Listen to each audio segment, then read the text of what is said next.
Oh! God, I'm glad I got that on camera! You better add the crunch sound to that. Oh, I'm gonna.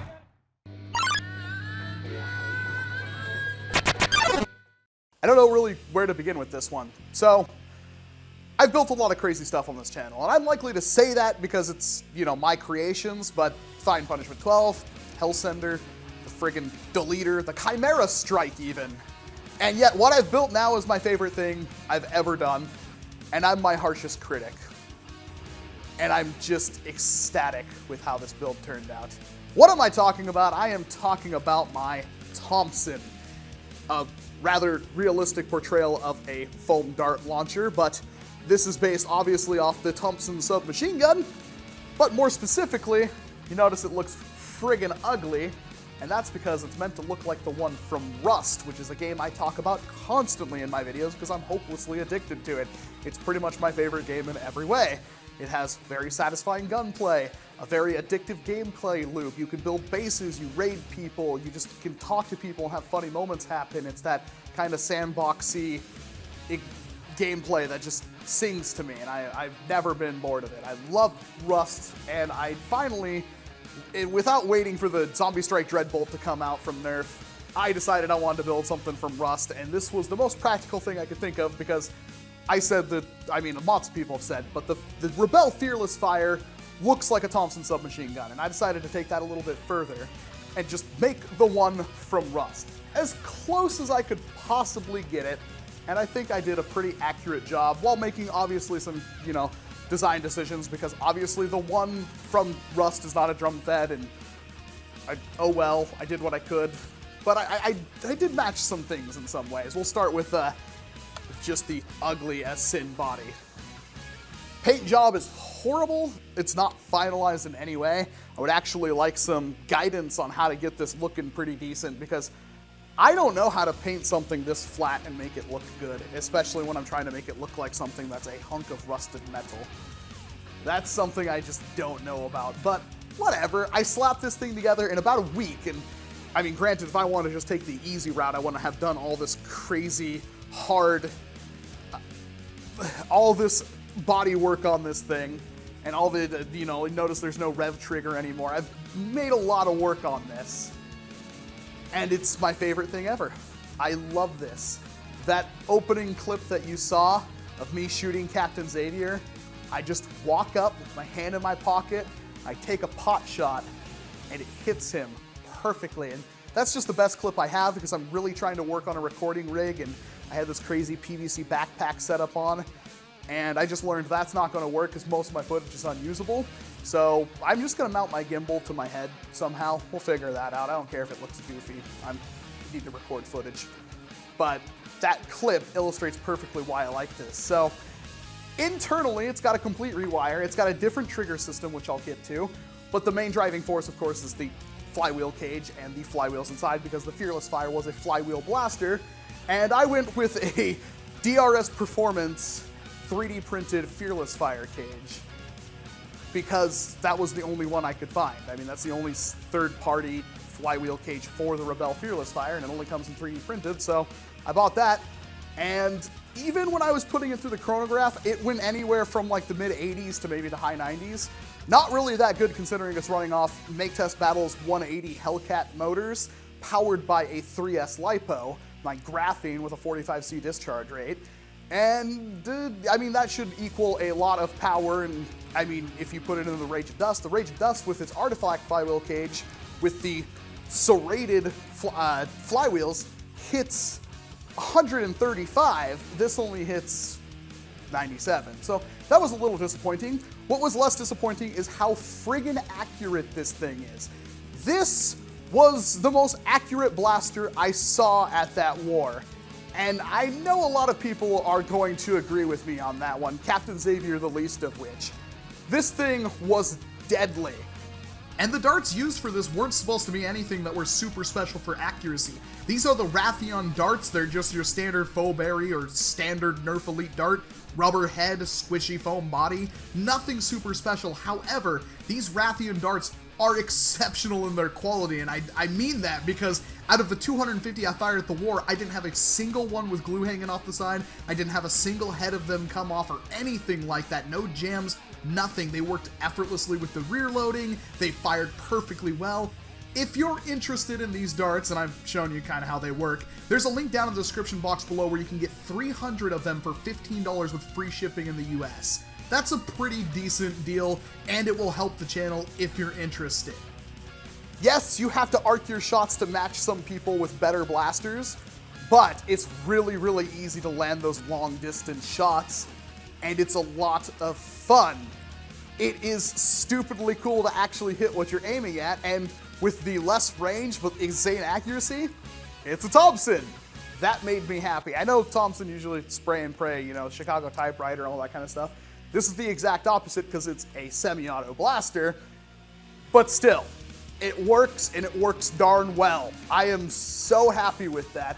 I can't say it enough. I am extremely happy with how this blaster works, but it gets a little bit better because the trigger system, as I've mentioned, has been completely redesigned. You will notice there is no rev trigger. Typically with a flywheel blaster, you have a trigger that will rev the flywheels, and then the other trigger which will drive your dart pushing mechanism to push the dart into the flywheels.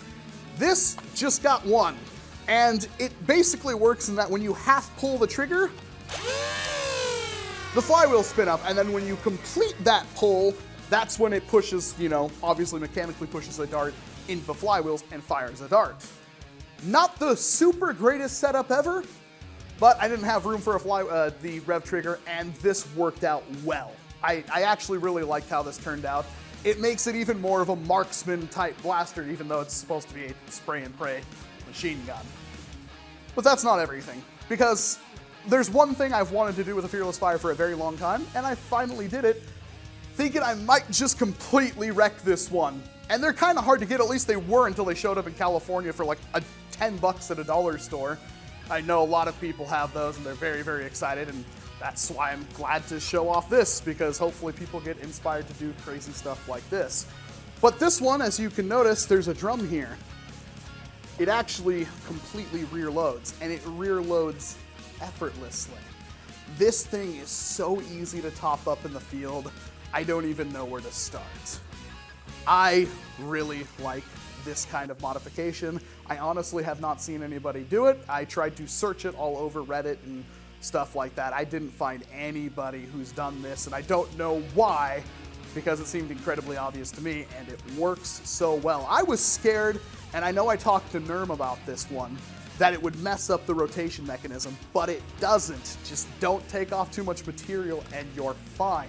Speaking of NERF, and well, Northern Bay Area Coalition of NERF in general, I have to give a huge thanks to him because I always wanted a Fearless Fire. I didn't get one until about last September when I went on a road thrifting trip with Potatoes, and Potatoes was nice enough to let me have this one because it's a blaster I've wanted for a long time. And I said, I want to do a Thompson build off of it.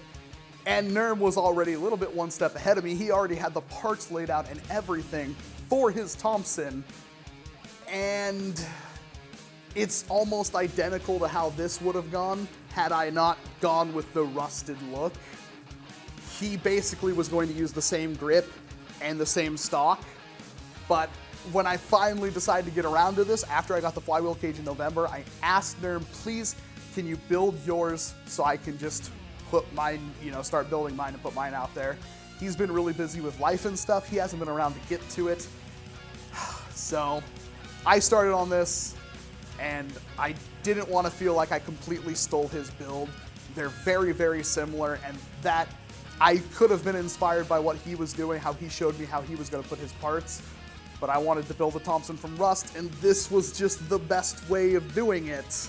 So a huge thanks to NERF from Nobacon. You can find their channel down in the description box below, for being completely cool with me wholesale stealing his idea and then adding my own flair to it. I really hope you get yours done, NERF, and I hope that my build so far has inspired you to do some different things. I figured out all the hard stuff, so thankfully, hopefully, you don't have to. So now you can just get to building yours. This thing just blows my mind. I like NERF, I like dart blasting, and I never wore with foam darts. And yet here I am using nothing basically but this and then a little bit of the Boomco double rush yesterday. Just tagging out more people than I could imagine. This is accurate, it rear loads, and since even with that whole trigger setup, you would think that, oh, well, you have to worry about the flywheel spin up, but really just listen to it. It only takes not even a quarter of a second for those flywheels to hit max rev because it's, 180 motors with lots of torque running off a 3S LiPo. So even if you wanted to just use it like this, that actually works really well. Obviously, you're not going to get the same velocity and distance as you would if you held it down a little bit longer, but it works perfectly fine. I was surprised how well that worked. It gets above stock ranges with it, so heck, go for it. It worked really good for me. I had so much fun with this yesterday, and it's not even like the best way you could go about it. It's just, I had rear loading, I had accuracy, I had decent distance. I didn't outrange everybody, but everybody else had the same accuracy I did, unless they were using a Boomco M6 pistol, and you know who you are. I'm kind of sad mine died, but we'll go over some of the body work just really quick. The stock is actually, well, it's obviously a Slingfire stock. This is also a Slingfire stock back here, extended with PVC, or CPVC in this case, with some crutches, just the rubber off of crutch. I was gonna try to use a full crutch, but it's like, they're big. They're way too big. That wasn't going to work. There's obviously cut down the whole Slingfire stock right there to make it more accurate to the one in game. And so I basically cut it where the wrapping is and then glued it together so it looked like it was still one thing. And then there's some extra wrapping up here to wrap over that PVC or CPVC pipe. There's some flat plastic plate right here, which is used for the actual sights on the Thompson, with the front post just being a piece of blaster that I cut up. Hammer shot grip, of course, because it's got to be a hammer shot grip. I need to have a grip that looks like broken wood that's bandaged together, so that worked perfectly fine. The stock is actually, or the foregrip is 2 Dominator stocks cut in half and then wedged together, and then just has this wrapping covering the epoxy putty job. And then sheet metal aluminum with a polycarbonate window that I just did some very basic epoxy work on, and then just notched it so it looks like a really bad welding job. And that's it. Everything that went into this blaster, a good amount of work. I mean, besides the fact that we didn't have a place to put the battery, obviously. I mean, where am I gonna put the battery in this thing? There's not enough room for a big LiPo. So this is actually a Dominator, just a part of it that Chelo had left here after the last mod party. And there's a plastic plate, and that's it. It's just to make it a little less rounded so it looks more like an actual Thompson. I did the best I could. And I think it turned out really well, and I'm, again, likely to say that because it's my blaster, but I love this blaster. This is the coolest thing I have built, in my opinion, and hopefully it holds up because I want to take this to a lot more wars. I can't. Just, it's the perfect size because I measured it, everything to me, and it's really easy to reload. It's so easy to do that and keep yourself in the... I was just reaching into the dump patch. I could pull out 2 or 3 darts and just socket them in there and then push them in. And I was good. And I could just, even on the other side, I could get it ready, just spin this to where I wanted if I was completely out of darts, and it just worked so well. So freaking well.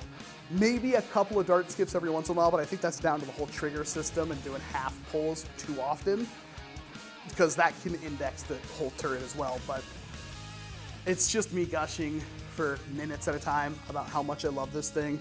I really hope you enjoyed this one. Like I said, paint job is not finalized. If you guys have a good idea, leave them down in the comments section, because this thing deserves something a little bit better, and I just can't really give it to him. I'm creatively bankrupt after building something like this. This was as good as I could possibly get it. I do hope you enjoyed this one. If you did, hit that like button for me. It really helps out a lot. I really appreciate it. If this wasn't quite what you were looking for, there is a dislike button there for you as well. And I'm always gonna be building something completely off the wall and different. This is probably the most typical build I have done, and probably will do for some time. I've got a lot of projects lined up right now. This was one that I've had sitting since November. So we're just now getting into that because the Chimera Strike ate up a lot of my time.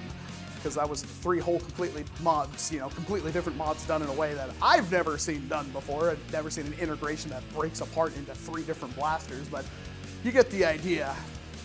I'm Walcom S7, thank you very much for watching this video, and of course I hope to see you in an entirely different one. Around here, it usually gets pretty different. You can just look through the playlist of mods and you can see everything's kind of off the wall and crazy.